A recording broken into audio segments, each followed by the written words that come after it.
ঠাকুরগাঁও শহরে কোনো বিনোদন কেন্দ্র গড়ে না উঠলেও 10 কিলোমিটার দূরে কুমিল্লাহারি এলাকায় গড়ে উঠেছে বলাকা উদ্যান নামে একটি বিনোদন কেন্দ্র। সীমিত আকারে শুরু হলেও ঈদের ছুটিতে বিনোদনের একটি জায়গা পেয়ে সেখানে বাঁধ ভাঙা উচ্ছ্বাসে মেতে উঠেছে শিশুসহ নানান বয়সের মানুষ।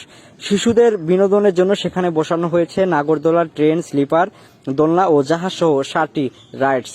বিকেল হতেই উদ্যানে নামে মানুষের ঢল। দূর দূরান্ত থেকে কিশোর কিশোরী, তরুণ তরুণী সহ নানান বয়সের নারী পুরুষ উদ্যানটিতে মিলন মেলায় পরিণত হয়।